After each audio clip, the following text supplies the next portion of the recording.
Hi there. I just wanted to record a quick informal video about how AuthLite works and answer some questions that I frequently get during demo calls. If I don't reach your question, that's fine. You can still let us know over email, or if needed, have your own entire call for demonstration. But I wanted to record this to give you a chance to see how AuthLite works without having to wait for that meeting. So AuthLite is a two-factor authentication solution for Active Directory. It runs on premises, and the way it works is it installs on each of your domain controllers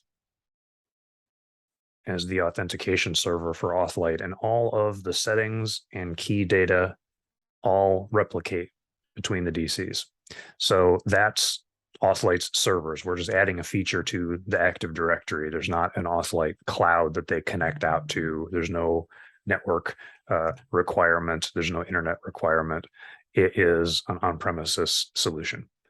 So we will create a security group called AuthLite users, and adding users into this group is what positions them to be enabled for two-factor authentication. The actual enforcement of that two-factor is done by making a computer policy. We put it at the root of the domain, usually, so all computers in the domain will know how to do two-factor enforcement for these users. The policy merely says if you have an AuthLite user trying to log in at the computer and they don't do two-factor, then deny that action. So together, these two things build a sentence that says everybody in this group should do two-factor everywhere. So the two-factor looks like, let's say I want a UAC prompt or run something as administrator. You've got your normal Windows customary dialog here. So username and password for this user. You notice he's in the group. Isn't enough anymore. Username and password is not enough. I have to do a one-time code. If I don't, I get this policy error. The user has not been granted. It's because of this. Deny logon locally. So, okay, what does it mean to do two-factor?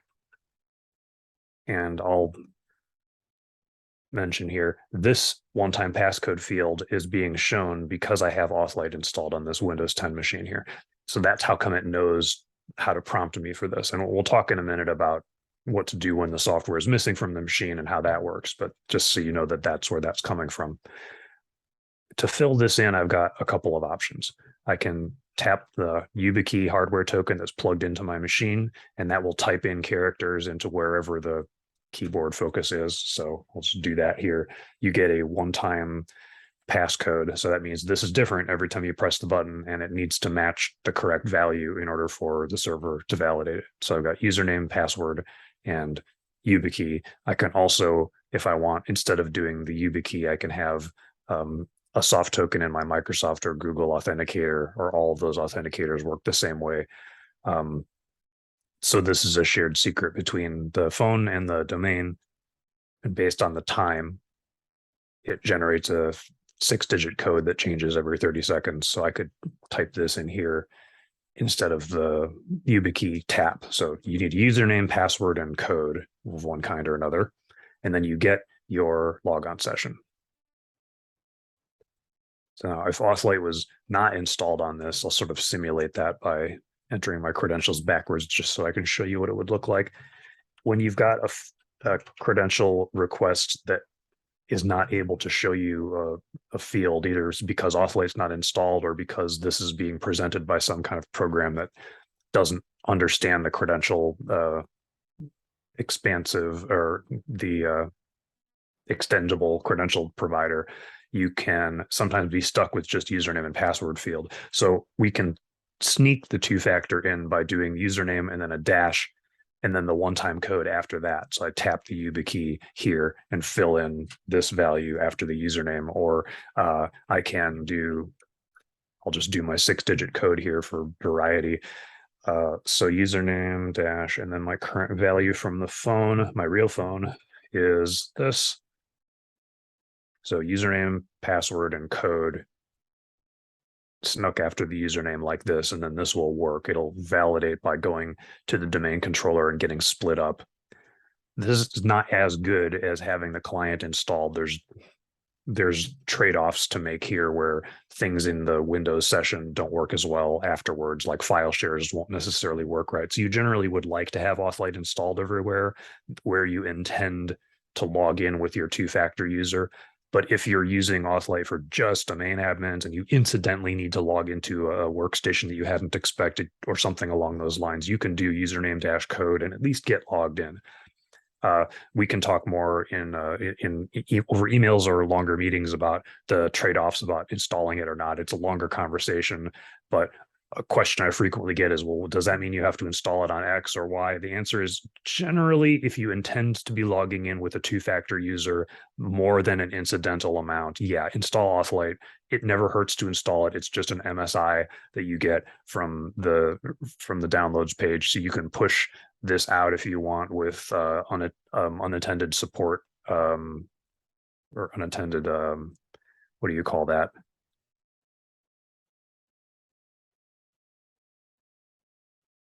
There's transforms for group policy deployment, and there's properties you can give the MSI to make it behave different ways. So installing it is not a heavy lift, but you don't always need to put it everywhere. The only hard requirement is it must be on all of your DCs. Okay. So that's a little bit about how the mechanism of AuthLite authentication works. I do want to talk a little bit about how the enforcement covers various use cases. So what I did here was I'll just log on locally. AuthLite is also controlling access through terminal services and things like file shares and PowerShell remoting. We want every kind of logon to be covered and require two-factor, especially because let's talk about privileged users. For domain admins, if you leave a vector open, especially if it's a vector that's easy for attackers to use, like PowerShell remoting, you're actually not doing any good. If you just secure your remote desktop, you're giving yourself a harder job, but the attacker doesn't care because they don't need remote desktop. They're going to use PowerShell. So this all 5 denies for the users is a pretty good starting position.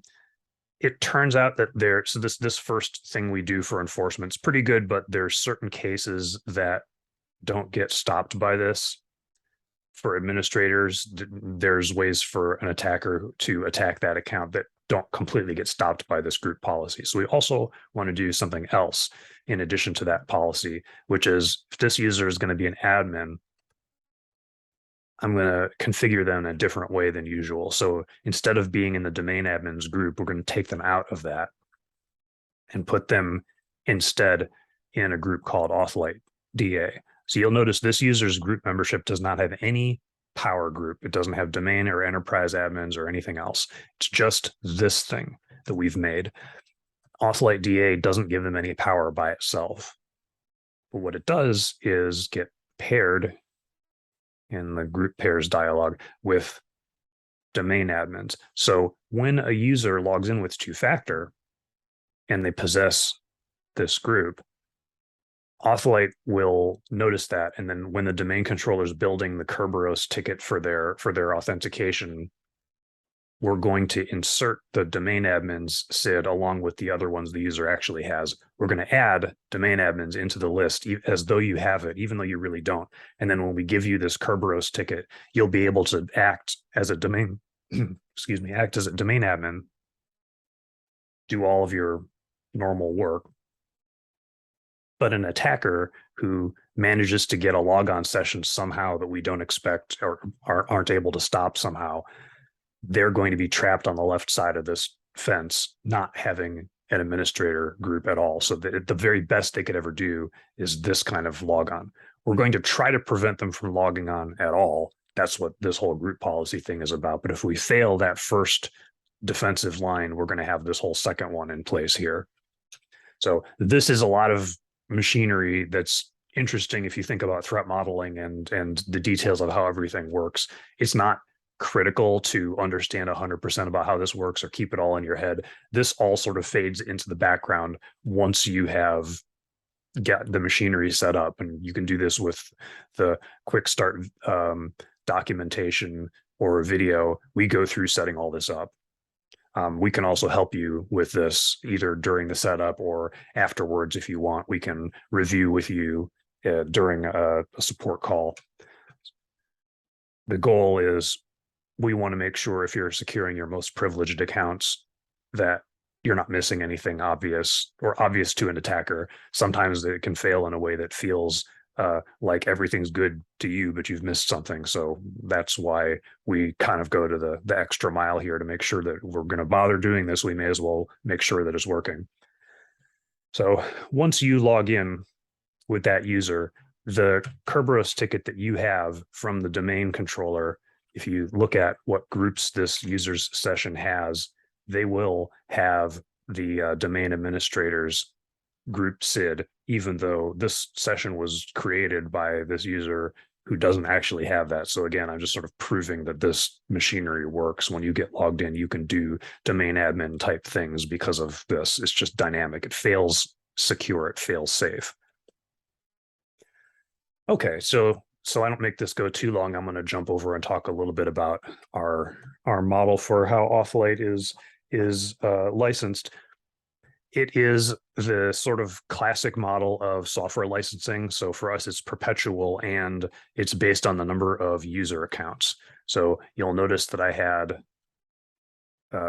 this user is the one I've been using for the whole call. I've got the hardware token and the software token for him. So you can have as many as you want of each kind, but we're counting it by the number of user accounts, not the number of places the software is installed or anything like that. So what I need to know is how many user accounts do you need to add two-factor to? And then that's this number.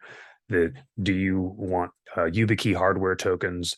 I didn't go through the demo exactly in this detail, but a reason you will need YubiKeys is if you're doing like normal users logging into laptops that can get disconnected from the domain, the AuthLite on the laptop can talk to the challenge response of the YubiKey and do a nice little local two-factor logon session on your Windows laptop. So I didn't particularly review this during this call, but that's one reason why you might need YubiKeys is if you have users logging into their laptops when they go home and they need to be two-factor users.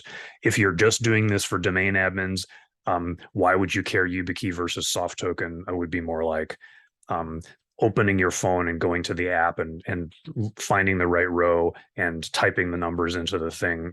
It gets cumbersome if you do it a whole bunch. The YubiKey is easy because you just tap the contact. So if you're logging into a bunch of things, you just one tap for each thing is, in addition to what you're doing now, is actually fast. So as an administrator, you could have one or both of these. As a normal user, if they're always going to be on the LAN, they could have either one. If they need laptops to go home with, then they need hardware tokens, so YubiKeys. So that's how to figure out these numbers. Everybody gets engineering support, so we can work with you either on your configuration or troubleshooting it with you. This is what we do to make sure that people are comfortable with asking us for help. We used to have the support broken out separately, but everybody didn't want to try to use it because they were trying to save money. So we said, no, just people are more successful if you're comfortable asking for help. So we're just going to build a bundle with everything in here. If you want, you can click buy for your domain and then put the numbers in and get a nice little web store cart that tells you what your total cost would be. We can also, if you contact us, contact sales here, give you a formalized looking PDF quote. The thing to know is that it's one and done for us. So when you come up with your cost, this is your total cost for the solution. In future years, your investment to maintain this working is nothing. There's not anything that we charge for the privilege of keep using it. Now, if you're going to add more users or add more tokens, okay, you can do that. That's what this whole side of the page is for. But there's not a recurring maintenance cost. We do instead is have, if you need help with something that's going to take time, like we're going to enroll AuthLite to a whole bunch of more classes of users, or something that hasn't been done before, or some unusual thing has changed with the configuration. We need to go in with you and really troubleshoot it. And after this time goes away, you can get more time by the hour here, but this is optional and as needed. It's not a thing that we make you do in order to keep using it. There's also, to install new versions is just on the downloads page. We don't hide this behind a paywall. I would dearly love if we could have all of the customers that we've ever had install the new version and use it, because it's just so much easier to support. And we've fixed a lot of bugs and things since then, since however long ago it was since you installed your old version. So we don't penalize customers behind a paywall for or penalize people for getting new downloads and putting it behind a paywall. We would really like everybody to install the newest one. So there really isn't any secret annual cost for this. It really is a one and done kind of thing. And that's unusual. As I'm recording this, it's been 15 years since we did this model, and it used to be much more common and has gotten more unusual every year as everybody else changes to a service model. But we're not hosting any services for you. There's no AuthLite cloud. There's no push notifications. There's no internet that we have to host for you or data that we're holding on your behalf. So it really does fit. We're just licensing the software, helping you get it installed and working. If you have questions related to these things or that I didn't completely cover, it's reasonable. I kind of just wanted to hit the top, percentage of what I get on these calls. You're welcome to schedule your own, or just email for quick answers if you don't need an entire half-hour call. When you are ready to do, when or if you're ready to do an evaluation, you can do that too. Install on the DCs and restart, and then either do this quick start yourself, or we can do a meeting with you. You can select, just like we're doing sort of a screen recording version of this now. You can schedule a support call, and this will open a calendar and show you in your time zone what's available currently. And we'll be happy to work with you through this, or review your configuration if you've already done the work yourself and you just want us to help you sort of check out to make sure that it's all working right. I highly recommend that for domain admins, because what if you're wrong? It's much, like, it doesn't cost you any extra to have us help you check it out. It's worth it because you don't get partial credit from the attacker for doing mostly a good job. If they get in, they get in. So that's why we put this support here, so that you don't have to worry about trying to scrimp and not ask us for help. We'd rather help you and have it be secure. Nobody looks good if you end up getting attacked anyway. So that was all really fast, and so feel free to rewatch this stuff if there was something in here that went by a little too quick. Contact us if you like to ask additional questions or clarifications. I hope I got to all your most burning questions, and if not, then I hope to hear from you. Thanks for watching, and I hope you have a great day.